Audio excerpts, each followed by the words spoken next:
যুক্তরাষ্ট্র কি president Donald ট্রাম্পের হাত ধরে বিশৃঙ্খল শাসনের যুগে প্রবেশ করছে? কয়েকটি উদাহরণ দিলে এই প্রশ্নের উত্তর আপনারা নিজেরাই পেয়ে যাবেন।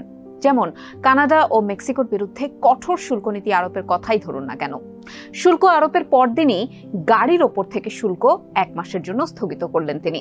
ট্রাম্প শুল্ক আরোপের পর থেকেই বিশেষজ্ঞরা বলছিলেন যে এটি আমেরিকার অন্যতম প্রধান শিল্পকে ধ্বংস করে দিতে পারে। এটি বুঝতে পেরেই হয়তো ট্রাম্প তার সিদ্ধান্ত বদল করেছেন।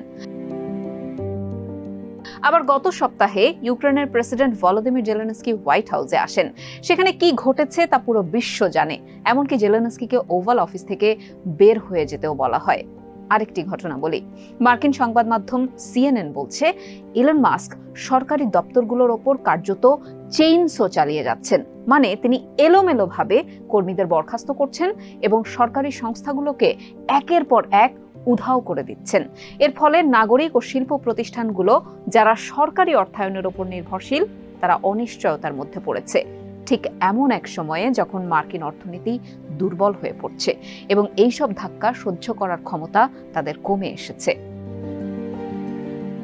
প্রথম দিকে ট্রাম্প বিভিন্ন নির্বাহী আদেশে সই করে ও জো বাইডেনের শাসনের শেষ দিকের স্থবিরতাকে দূর করে যেন একটা নতুন গতির সঞ্চার করেছিলেন। কিন্তু 6 সপ্তাহ পার হতেই যখন তিনি ঠুনকো কিছু সিদ্ধান্ত নিয়ে কোল্ড ওয়ার পরবর্তী জাতীয় নিরাপত্তা ব্যবস্থা, বৈশ্বিক মুক্ত বাণিজ্য নীতি এবং যুক্তরাষ্ট্রের প্রশাসনিক কাঠামো ভেঙে ফেলতে চাইছেন, যা যুক্তরাষ্ট্রকে সুপার পাওয়ারে পরিণত করেছিল, তখনই এক নতুন উপলব্ধি তৈরি হয়েছে মার্কিনীদের মাঝে। কোনো পরিকল্পনাই যেন নেই। ট্রাম্পের এলোমেলোভাবে ইউক্রেনে শান্তি স্থাপনের চেষ্টা, 19 শতকের শুল্ক নীতি এনে রাস্ট বেল্ট অঞ্চলের শিল্প পুনরুজ্জীবিত করা এবং সরকারি খরচ কমানোর প্রচেষ্টা যেন কেবল তার উইভ নামক এলোমেলো বক্তৃতার মতোই অপরিকল্পিত। ফলে বিশ্ব আবারও ট্রাম্পের হঠাৎ পরিবর্তিত মেজাজ এবং অদ্ভুত কিছু সিদ্ধান্তের উপর নির্ভর করতে বাধ্য হচ্ছে। কানাডার পররাষ্ট্রমন্ত্রী মেলানি জোলি বলেন, হোয়াইট হাউস থেকে এখন অনেক বেশি অনিশ্চয়তা ও বিশৃঙ্খলা আসছে। আমরা প্রতি 30 দিন পর পর এমন পরিস্থিতির মধ্যে পড়তে পারি না। তিনি যুক্তরাষ্ট্রের বাণিজ্য নীতিকে একটি মানসিক নাটক বলে অভিহিত করেন।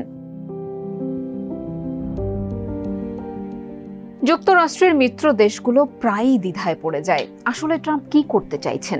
এখানেও একটা উদাহরণ দিই। প্রেসিডেন্ট ট্রাম্প তার সবশেষ বক্তৃতায় বলেন, কানাডা সীমান্ত দিয়ে যুক্তরাষ্ট্রে ফেন্টানিল প্রবেশ বন্ধ করতে যথেষ্ট ব্যবস্থা নেয়নি, কিন্তু বাস্তবে এই মাদক সীমান্ত পেরিয়ে খুব কম সময়ে সামান্য পরিমাণে আসে। কখনো কখনো হোয়াইট হাউস অভিযোগ তোলে যে দক্ষিণের সীমান্ত দিয়ে অবৈধ অভিবাসী প্রবেশ করছে, কিন্তু সংখ্যাটা কিন্তু খুব বেশি নয়। ট্রাম্প চান কানাডার কারখানাগুলো বন্ধ হয়ে যাক এবং উৎপাদন যুক্তরাষ্ট্রে সরিয়ে নেওয়া হোক। এই কারণেই অনেক কর্মকর্তা মনে করছেন ট্রাম্প কানাডাকে দুর্বল করে যুক্তরাষ্ট্রের সঙ্গে সংযুক্ত করার পথটা সহজ করতে চাইছেন। তবে হুমকির ওপর ভিত্তি করে চালানো পররাষ্ট্রনীতির কিছু সফলতাও দেখাতে পারেন ট্রাম্প। যেমন হংকং ভিত্তিক একটি প্রতিষ্ঠান পানামা খালের 2 প্রান্তের বন্দরগুলো নিয়ন্ত্রণ করছে বলে তিনি রেগে গিয়েছিলেন। ফলে যুক্তরাষ্ট্রের বিনিয়োগ প্রতিষ্ঠান ব্ল্যাক রক এখন বন্দরের মালিকানা কেনার উদ্যোগ নিয়েছে। যদিও ট্রাম্প দাবি করেছিলেন যে এই বন্দরগুলো চীনের নিয়ন্ত্রণে, নতুন মালিকানা পরিবর্তন যুক্তরাষ্ট্রের কৌশলগত অবস্থানকে কিছুটা শক্তিশালী করতে পারে। সিএনএন এর প্রতিবেদনে বলা হয়, ট্রাম্প হয়তো নেটোকে দুর্বল করছেন, যা গত 80 বছর ধরে বিশ্ব শান্তি রক্ষা করে আসছে। তার কঠোর অবস্থান নেটো সদস্য দেশগুলোকে রেকর্ড পরিমাণ প্রতিরক্ষা ব্যয় বাড়াতে বাধ্য করেছে, যা আগের প্রেসিডেন্টরা দীর্ঘদিন ধরেই চেয়ে আসছিলেন। অনেক সময় ট্রাম্প যেন দীর্ঘমেয়াদে পরিকল্পনার বদলে শুধুই ব্যক্তিগত ক্ষমতা প্রদর্শন করতে বেশি আগ্রহী হন। যুক্তরাষ্ট্রের সাবেক বাণিজ্য প্রতিনিধি ও কাউন্সিল অন ফরেন রিলেশনস এর চেয়ারম্যান মাইকেল ফ্রোম্যান সিএনএনকে বলেন, শুল্ক আরোপের খরচ সাধারণত সুবিধার চেয়েও বেশি হয়ে যায়, তবে এটি এমন একটি কৌশল যা অন্য দেশগুলোকে আলোচনার টেবিলে আনতে বাধ্য করতে পারে। তিনি বলেন, মেক্সিকোর ক্ষেত্রে এটি সত্য, কারণ যুক্তরাষ্ট্রের সঙ্গে মেক্সিকোর সীমান্ত সংক্রান্ত সমস্যা কানাডার তুলনায় অনেক অনেক বেশি। তবে ফ্রোম্যান আরো বলেন, এই কৌশল কাজে লাগাতে হলে আগে ঠিক করতে হবে আপনি অন্য দেশগুলোর কাছ থেকে কি অর্জন করতে চাইছেন। এক অর্থে এই বিশৃঙ্খলাই ট্রাম্পের আসল উদ্দেশ্য এবং রাজনীতিতে চমক তৈরি করার প্রতি ট্রাম্পের আসক্তি তার জনপ্রিয়তার মূল চাবিকাঠি।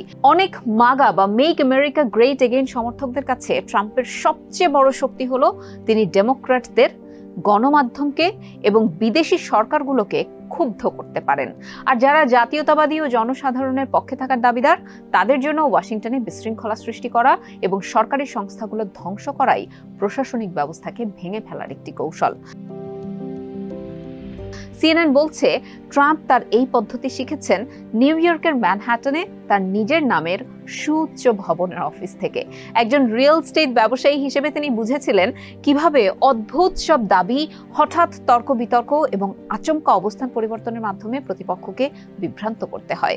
সরকার পরিচালনাতেও তিনি এই একই কৌশল ব্যবহার করেন, যেন তার প্রতিপক্ষ দিগ্ভ্রান্ত হয়ে পড়ে এবং এই বিশৃঙ্খলার মধ্যেই তিনি নিজের ক্ষমতা প্রতিষ্ঠা করতে পারেন।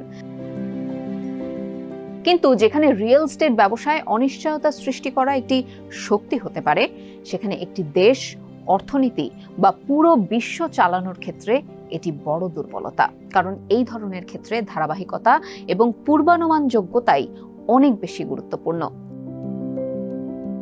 কানাডার অর্থ মন্ত্রণালয়ের সাবেক কর্মকর্তা জুলিয়ান ভিকান ট্রাম্পের কঠোর শুল্ক নীতির কথা উল্লেখ করে বলেন, এটি সবসময়ই চলতে থাকে এবং এটি সত্যিই ক্লান্তিকর। এটা প্রায় অবাস্তব মনে হয়।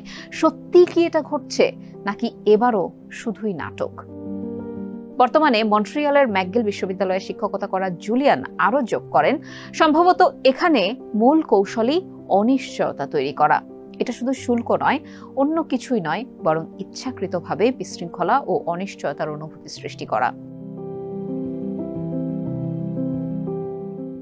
প্রেসিডেন্ট ট্রাম্প একদিন আগেই কানাডা ও মেক্সিকোর উপর 25% শুল্ক আরোপের ঘোষণা দিয়েছিলেন, কিন্তু এরপর মাত্র একদিনের মাথায় তিনি গাড়ি শিল্পের ওপর এই শুল্ক এবং 1 মাসের জন্য স্থগিত করে দেন। এটিই প্রমাণ করে যে কখনো কখনো তিনি নিজেই তার আগ্রাসী নীতির ব্যাপারে দ্বিতীয়বার ভাবেন। সম্ভবত তার সবচেয়ে পছন্দের বিষয় স্টক মার্কেট এই সিদ্ধান্তে প্রভাব ফেলেছে। তার এই ছাড় দেওয়ার ফলে ডাও জোন্স ইন্ডাস্ট্রিয়াল এভারেজে টানা 2 দিনের দরপতন বন্ধ হয় এবং প্রায় 500 পয়েন্ট বৃদ্ধি পায়। সিএনএন জানিয়েছে যে বড় 3টি গাড়ি নির্মাতা প্রতিষ্ঠানের সিইওদের সঙ্গে কথোপকথনের পর ট্রাম্প খানিকটা নমনীয় হন। তার প্রেস সেক্রেটারি ক্যারোলিন লেভিট জানিয়েছেন যে তিনি আরও কিছু শুল্ক ছাড় দেওয়ার বিষয়ে শুনতে আগ্রহী। যেই ধারণা অনুসারে ক্ষমতাধর সিইওরা তাদের প্রভাব খাটিয়ে বিশেষ ছাড় ও সুবিধা নিতে পারেন, যা সাধারণ আমেরিকানদের জন্য সহজলভ্য নয়, তা একটি ন্যায়সঙ্গত অর্থনীতির পুরোপুরি বিপরীত। কিন্তু ট্রাম্প এমন একটি নিয়ম ভিত্তিক ব্যবস্থার প্রতি খুব একটা শ্রদ্ধাশীল নন, যা পৃষ্ঠপোষকতা ও স্বেচ্ছাচারী শাসন ব্যবস্থায় দুর্নীতির সুযোগ কমিয়ে দেয়। ট্রাম্পের এই পদ্ধতির অর্থ হতে পারে তিনি হয়তো শুল্ক আরোপের হুমকি দিতে বেশি পছন্দ করেন, কিন্তু তা বাস্তবে কার্যকর করতে চান না। তবে একের পর এক শুল্ক আরোপের হুমকি দিয়ে এবং এরপর সিদ্ধান্ত নিয়ে আবার অনিশ্চয়তা তৈরি করে তিনি ব্যবসা বাণিজ্যের জন্য বিশাল একটা অনিশ্চয়তা সৃষ্টি করছেন। ব্যবসাগুলো নির্দিষ্ট খরচ ও সরবরাহ সম্পর্কে নিশ্চিত হতে চায়, আর সাধারণ ভোক্তারা যদি খরচ কমিয়ে দেয়, তাহলে এর প্রভাব ইতোমধ্যেই দুর্বল হয়ে পড়া অর্থনীতির ওপর পড়বে।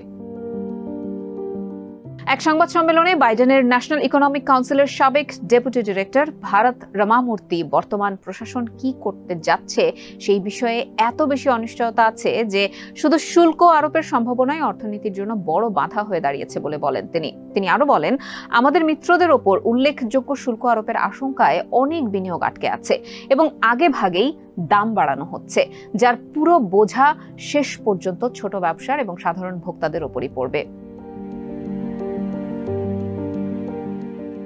ট্রাম্পের মিত্রদের ওপর নিরন্তর চাপ প্রয়োগ এবং ইউক্রেনে রাশিয়ার পক্ষে তার সর্বাত্মক প্রচেষ্টা দীর্ঘমেয়াদে আমেরিকার শক্তিকে ক্ষতিগ্রস্ত করতে পারে।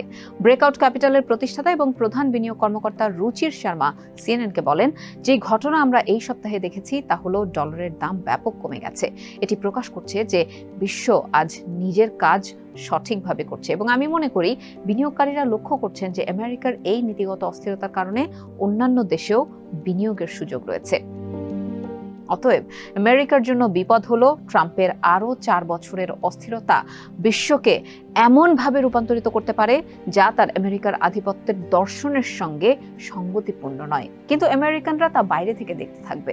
উদাহরণস্বরূপ, মেক্সিকো এবং কানাডা এমন একটা ভৌগোলিক অবস্থানে রয়েছে যাতে তাদের জন্য মার্কিন যুক্তরাষ্ট্রের সঙ্গে বাণিজ্য করাটা সহজ, কিন্তু উভয়ই হয়তো আমেরিকার এই উঠতি প্রতিদ্বন্দ্বী চীনের সঙ্গে বাণিজ্য এবং বিনিয়োগ বৃদ্ধি করার সুবিধা দেখতে পারে। আর ইউরোপীয় ইউনিয়ন, যারা শীঘ্রই ট্রাম্পের শুল্কের মুখোমুখি হতে যাচ্ছে, তারা সম্ভবত এই ধরনের পরিবর্তনগুলো বিবেচনা করে দেখবে। আমেরিকার পশ্চিমা মিত্ররা ওয়াশিংটনের সঙ্গে সম্পর্কের একটা দীর্ঘ ইতিহাসে অনেক কিছু বিনিয়োগ করেছে এবং তারা চায় না যে সেটা ব্যর্থ হোক। তবে তাদেরও নিজেদের জাতীয় স্বার্থ রয়েছে। কানাডা তার শক্তিশালী প্রতিবেশীর বিরুদ্ধে বাণিজ্য যুদ্ধে জিততে পারবে না, কিন্তু ট্রাম্পের চাপ এবং বুলিং এর প্রতি তাদের ধৈর্য অনেকটাই ইতোমধ্যেই ক্ষীণ হয়ে এসেছে।